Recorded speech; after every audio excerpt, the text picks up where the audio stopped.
कानी बहू। किशोरी लाल जी के बेटे राघव की शादी की बात जगह जगह चल रही थी, लेकिन किशोरी लाल जी को कोई लड़की पसंद ही नहीं आती थी। और उसकी एक ही वजह थी, किशोरी लाल जी का लालची होना।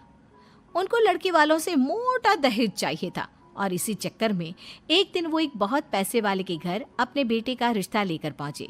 उस आदमी का नाम था ओम प्रकाश। देखिए किशोरी लाल जी, मेरी एक ही बेटी है और मेरी सारी संपत्ति जायदाद सब कुछ मेरी बेटी नैना का ही है। पापा, नाम से लगता है बहुत खूबसूरत होगी। कितना अच्छा नाम है ना, नैना। ओ, वैसे बात तो सही है आपकी। अब इतना पैसा है, जमीन जायदाद है, इकलौती बेटी, आप भी क्या करेंगे? सब कुछ उसे ही देंगे ना। बिल्कुल ठीक पहचाना आपने। बस बेटी की शादी और सारी जायदाद उसके नाम। पापा, बिना देखे हाँ कर दीजिए ना। इतना अच्छा रिश्ता फिर कहाँ मिलेगा? माला माल हो जाएंगे हम। मैं अपनी बेटी को बुलाता हूँ। अरे नहीं नहीं नहीं नहीं, आपकी बेटी का नाम नैना है, सुनकर ही लगता है बहुत सुंदर होगी। रहने दीजिए अंकल, मैं तो आपकी बेटी के नाम से ही इतना खुश हो गया हूँ कि उसे बिना देखे शादी करने को तैयार हूँ। अब तो मैं उसका चेहरा सीधे शादी के बाद ही देखूंगा। और इस तरह राघव नैना का चेहरा नहीं देखता और उससे शादी कर लेता है। शादी के बाद अपनी सुहाग रात पर जब राघव नैना का घूंघट उठाकर देखता है तो नैना की आंखें बंद थी। कितनी खूबसूरत हो तुम नैना, जरा अपनी आंखें खोलकर मेरी तरफ देखो तो सही। नहीं, मुझे शर्म आती है। अरे, मैंने तुम्हें शादी से पहले भी नहीं देखा, और अब अगर तुम आंखें खोलकर मुझे देखोगी भी नहीं तो मुझे अच्छा कैसे लगेगा? इससे पहले कि नैना अपनी आंखें खोलकर राघव की तरफ देखती, अचानक से लाइट चली गई और राघव नैना को पूरी तरह से देख भी नहीं पाया। अगली सुबह नैना राघव के लिए नाश्ता बनाकर लेकर आई। अरे ये क्या, आधा पराठा सेका हुआ है और आधा बिल्कुल कच्चा। ये तुमने क्या किया नैना? बहू, तुमने क्या आधा पराठा तवे से नीचे लटका कर रखा था, जो आधा सेका है और आधा कच्चा? मुझे जितना दिखेगा उतना ही तो सीखूंगी ना पापा जी। जहाँ जहाँ मुझे नजर आ रहा था वहाँ मैंने सीख लिया, जहाँ जहाँ नहीं दिखा वहाँ कच्चा रह गया होगा। इसका क्या मतलब है? ये कैसा मजाक कर रही है तुम? अरे बहू, तुमने इतना लंबा घूंघट क्यों लगाया हुआ है? देखो, हमारे घर में बहुओं को बेटी की तरह रखा जाता है, और फिर तुम तो इतना सारा माल लेकर आई हो। देखो, ये घूंघट डालकर रखने की कोई ज़रूरत नहीं है। हाँ नैना, पापा जी ठीक कह रहे हैं, तुम तो आराम से रहो, अपना ही घर समझो।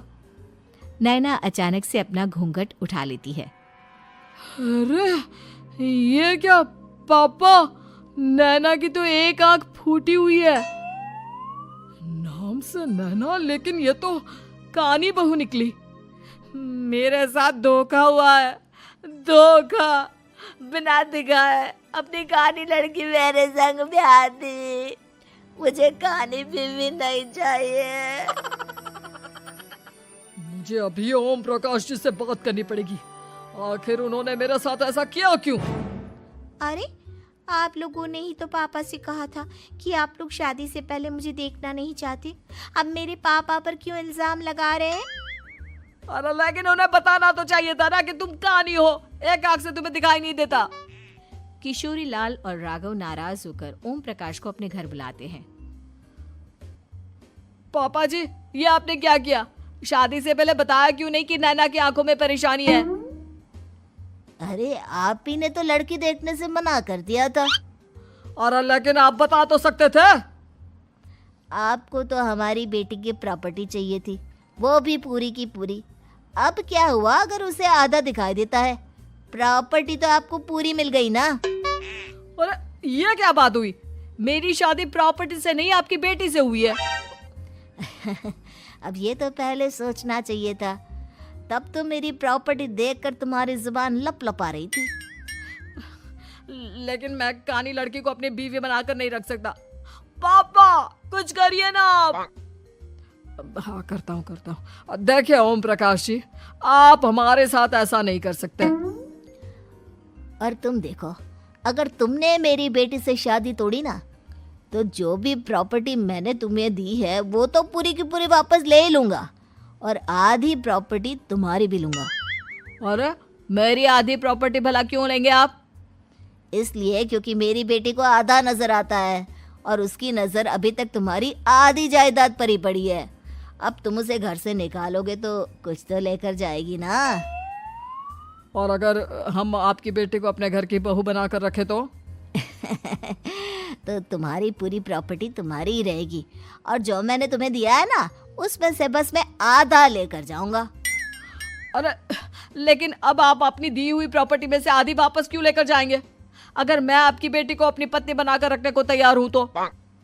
इसलिए ताकि भविष्य में अगर तुम मेरी बेटी को धोखा दो तो उसके पास कुछ तो रहे जो पति का हो।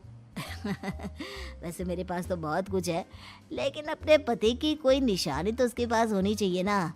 अब अगर तुमने मेरी बेटी को कानी कहा तो तुम्हें प्रॉपर्टी भी कानी ही मिलेगी, पूरी नहीं। जमाए राजा। किशोरी लाल और राघव समझ चुके थे कि वो बुरी तरह फंस चुके हैं और अब उनके पास वहां से निकलने का कोई चारा नहीं है।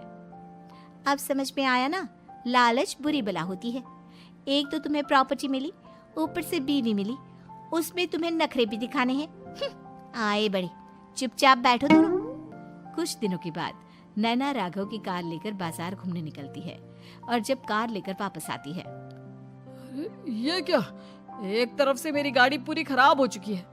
लगता है तुमने मेरी गाड़ी को किसी दूसरी गाड़ी के साथ एक्सीडेंट किया है। अरे अरे कितना बड़ा नुकसान कर दिया तुमने बहू। वो क्या है ना पापा जी, मुझे एक आंख से दिखाई नहीं दे रहा था, सामने से गाड़ी आ रही थी।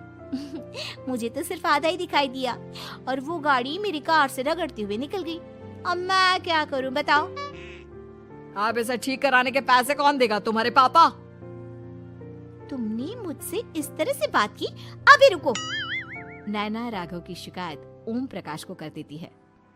देखो राघव, अब जो मेरी आधी प्रॉपर्टी तुम्हारे पास थी ना, उसमें से आधी और मैं लेकर जाऊंगा, क्योंकि तुमने मेरी बेटी को डांटा। अरे नहीं नहीं पापा जी, गलती हो गई, माफ कर दो। गलती की तो कोई गुंजाइश ही नहीं। अगली बार मेरी बेटी को डांटा तो बची हुई आधी में से आधी और ले जाऊंगा। लालच के चक्कर में हम दोनों ने बहुत बड़ी गलती कर दी बेटा। एक तो तुम्हें कानी बहू मिली और ऊपर से जो माल मिला वो भी काना। इस तरह राघव की हर एक गलती पर ओम प्रकाश उसकी प्रॉपर्टी का आधा आधा हिस्सा लेकर अपना सारा माल वापस ले गया और राघव को कानी बीवी से काम चलाना पड़ा। भाई लालच वाकई में बुरी बला है।